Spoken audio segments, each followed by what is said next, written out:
So those were the exercises I wanted to show you, and here I finally just want to share with you roughly how I have chosen to put my own warm-up routine together, so that you can use that as inspiration for how to do this yourself if you want to.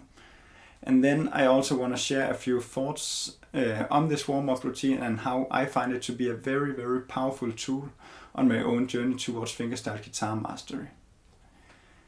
As you've seen, there's quite a few exercises to choose from, and each set of exercises has some different variations and opportunities in terms of developing these motor skills for fingerstyle guitar playing.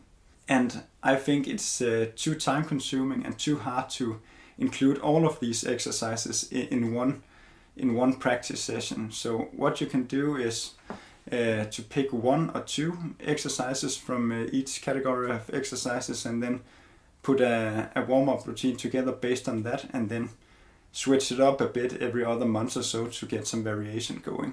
What I am doing is actually like a 3 days program for my warm-up routine, where I get to cover all of the exercises, and then it just repeats itself in this 3-day pattern. And I've done it this way for about 6 months now, and I really like it, because then I feel like I always get to work pretty all round on my technique, and I really get to do cross training for all these different motor skills. And I see it a little bit like going to the gym, where you can do different kinds of split programs so that you make sure to train all of your body well during the week. And another thing that I think is good about this is that not doing the exact same thing every day helps keeping it interesting and enjoyable. And then it's also quite cool to see how these all of these exercises support one another as you improve on them. So on day 1 I'm doing 1 or 2 variations from each set of exercises, and on day 2 I'm also doing 1 or 2 variations from each set of exercises. And then after day 2 I've actually already covered all of the exercises. So day 3 then is free play. Here I don't have a fixed program, a fixed set of exercises that I have to go through. So here I can choose 1 or 2 exercises that I will do a deep work into to target some specific weak spots and problems in my technique, or I will make a picking pattern workout, or I might just do a quick warm-up and then play songs from my repertoire and practice to just get in the zone.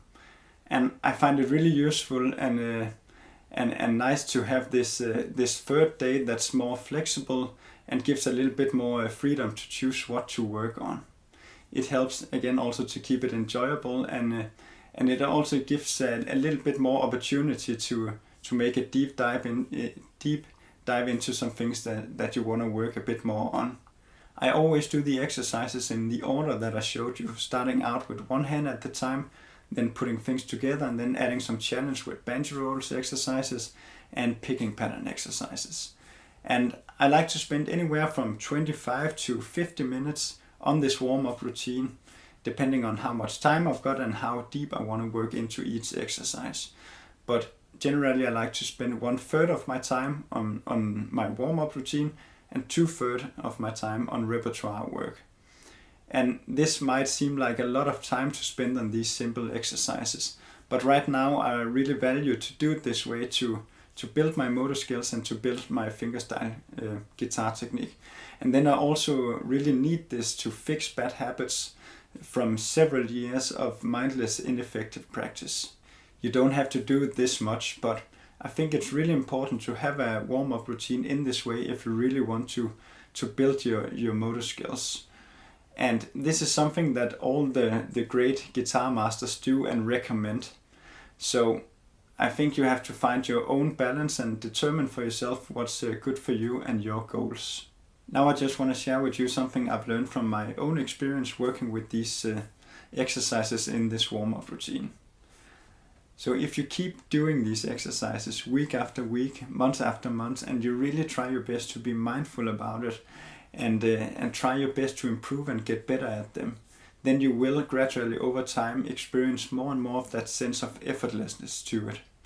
And what that means is that you'll begin to understand a lot better what a perfectly fretted note is supposed to feel like. You'll begin to understand a lot better what it's supposed to feel like to pluck the strings with no resistance and that perfect accuracy. You'll begin to understand that sense of flow and fluency to the thumb and the fingers playing a lot better. So what happens is that you will develop your mental representations for these skills, as Erickson he calls it in the theory of deliberate practice.